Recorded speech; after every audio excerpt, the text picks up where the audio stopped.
Okay, welcome to the PowerPoint and video on informative speaking. It's important that you have read the chapter in your textbook on this topic, and now I'll complement certain information that'll help you prepare your informative speech. This is your first major speech that you will be recording. You'll be recording it in Panopto and then uploading it into MediaShare. You need to use a visual aid. We encourage you to use PowerPoint as a visual aid. As you know, the good use of a visual aid complements what you're saying. But let's look at how you put this speech together. It may seem overwhelming in the beginning because it seems like a huge task. However, if you break it down into little pieces, work on each area, you will have an exceptional speech in the end. Okay, so an overview of the PowerPoint that complements your text. We're looking at the creative process of informative speaking. What is it? What can you choose for a topic? How do you go about to choose your research? How do you construct the outline? How do you organize an informative speech? And how should you prepare to present and evaluate? What is the creative process for an informative speech? There's 5 basic activities as you see in your textbook. First, we start. You think about information that you know about, that you're interested in. Remember, we think about subjects, a large area of knowledge, and then you break down and you brainstorm for topics that fall under those particular subjects, under that subject. And when you're looking at those topics, you're also thinking about your audience, the demographics of your audience, the time frame in which you will be delivering your speech, and other factors such as whether it's relevant to your audience when you choose that particular topic. So it's good to have a nice bank of different topics that you could look at and then make that evaluation and choose the right topic for that particular speech situation. And then you do some researching. At this point, you will then go into the library system, go into other databases, research information to support your topic. Also, remember, you know about this particular topic, so you can jot information that you already know. Then you put together your speech, you create your outline, and then you take your outline information, put it on note cards, and then you practice, and time yourself, and then you present, and then you listen and evaluate your speech and other speeches as well. And these areas can interchange. You can go back when you're creating. You might add some more research. You might edit. So this is not a direct line of tasks that you have to complete. What is informative speaking? As you see in your text, there's 4 areas of informative speaking. However, I ask that you do not create a speech to report. You may offer a speech to describe a person, place, or thing, an animal, to explain a concept or an issue. What is the current state of same-sex marriages in our country at this time? You can explain that situation. Or a speech to instruct, which would be a demonstration speech, a speech where you are actually showing us the process. And that is a good demonstration speech. All of them are good demonstration speeches. A speech to report would be mostly just to report a situation, but we will not be doing a speech to report. I ask that you keep it to the first 3 areas. How do you choose and research your informative topic? Well, you have, your LibGuide in your nav bar, where that takes you directly to the library system, the Hack Library System, and you can go through each of those areas as far as what's the difference between a scholarly journal and a popular magazine. And I do require that you use scholarly researched information versus popular information. What is a good website? You get a lot of information from a website. How do you know it's credible? Okay, so that will guide you through that research area. You also have your research assignment, which is very helpful and when you're to reduce and to calculate and to decide what is good research for your topic. Remember, your topic needs to be appropriate for your audience and your situation, and to learn about your audience and situation to determine what type of speech to create. Remember, communication is not about yourself, it's about to whom you're speaking to. So you should always be thinking about your audience when you're speaking and when you're choosing your topic. This is the brainstorming that I talked about earlier. Create an informative idea bank. Okay, consider anything a potential topic. You come up with a subject that you know about, you brainstorm for your topic, let your mind be free-flowing, and then as this suggests, look through magazine papers and the internet. That might help you come up with some topics. Facts.com is another area that can kind of create that bank of topics or ideas for you. However, but it's important to come up with at least 6 topics for yourself so that you can then evaluate your audience regarding those topics. And here's an example of how you can, in a sense, put together your informative idea bank. Select and narrow your informative topics. Which topics might give completely new information to your audience? Which topics would listeners like to know more about? Remember, it's important to be relevant with your information.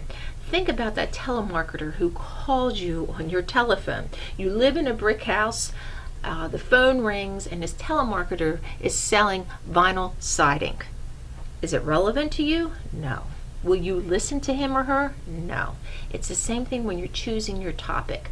What is relevant to your audience? What do they need to know? What is new information?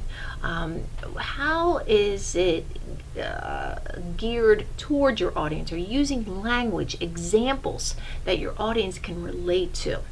Sometimes people choose topics based on timeliness. Timeliness meaning the time of the year. You know, right now it's winter time. We were having a horrible winter, and we have a lot of snow. So maybe explain how to drive safely in snow-covered roads. Okay, so you could think about that because that would be relevant based on the timeliness.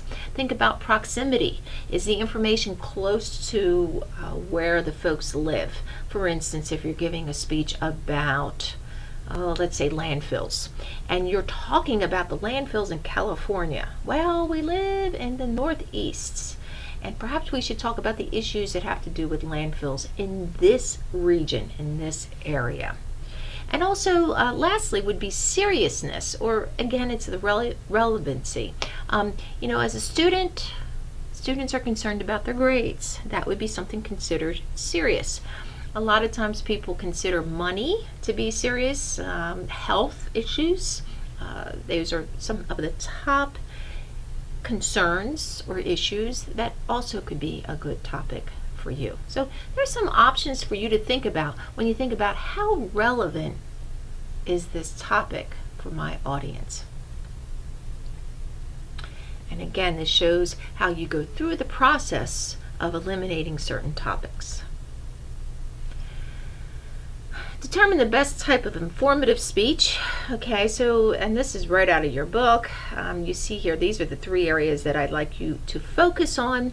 And here is to describe, to explain, and to instruct. And I do want to remind you that you do need research for this particular speech. 3 to 5 cited sources. 3 to 5 cited sources. So at the end of your outline, you'll have your works cited page, and then when you're speaking, you will verbally cite your sources. And we need to know what the source is, who is the author of the source, or where does it come from? Is it a credible source? And perhaps the date of the source. If it's an historical citing, obviously that doesn't need a date, but if it's an ongoing type of research item, then you need to tell us the date in which this research took place. Okay, but here are different ways to describe, explain, or instruct. Specific purpose, which is what you need in your outline. This generally shows, here's your topic, here's your general purpose, which the speech is to inform, and your topic is about Yosemite. You see how you write your specific purpose. Just one sentence, one single sentence. It's not elaborate in a specific purpose. To inform my classmates about Yosemite National Park. Identify your central idea. You want a concise one-sentence summary of what your speech intends to say. Now, I want you to kill two birds with one stone. In your central idea, which will also be your preview of points in the body of your speech, you will be telling us your goal of your speech and then the main points that you will be covering in the body of your speech. Let me repeat this. When you verbally deliver your speech at the end of your introduction, it's listed as central idea, thesis, or preview of points. What I want you to do is kill two birds with one stone. Let's call this central idea the preview of points, or your thesis, however you want to call it. But what I want to hear from you and what I want to see on your outline is your goal. Today I want to inform you about Yosemite National Park, and I plan to explain how the Half Dome was created, the camping situation in Yosemite National Park, and how the national park started as one of our most famous parks in the country. Okay, so those would be my 3 points that I'm going to talk about in my body of my speech, and you're going to tell us that in your central idea, preview of points, and in your outline as well. Let me go back here. Let me see if this would be an example of killing two birds with one stone that I'm talking about. Here you're telling us about Yosemite, and then here are the points that the speaker will be covering in the main body, in the main points of his or her speech. A working outline, and I do ask that you turn in a preparation outline. That's what is preferred, a preparation outline.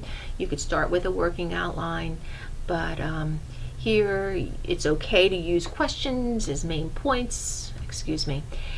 Also, it's important for you to realize that your main points should be in parallel structure, and we'll be looking at that in a few minutes. So this is what your outline should be looking like, and you have your specific purpose. Central idea would also be your preview of points, your thesis, and that's what you want to cover in your outline. Conducting your research, you have your research assignment. I've given you a video as well on how to conduct good research, but some things to keep in mind is that you use appropriate language level for your audience. Remember, we don't want to use big words. You might think you're impressing your audience, but they don't understand. So use words that they can relate to, that language that is relatable, that they create a common bond with you as a speaker.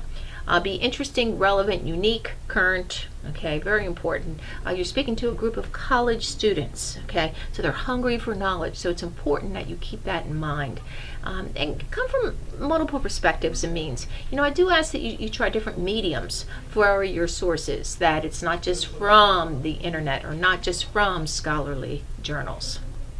Okay, there might be a break in the video right now, but I realize that I have run out of time for this first part. So what we will do is have a part 2 video, okay, and I'll discuss your informative outline and finish out the PowerPoint. So this will end part 1.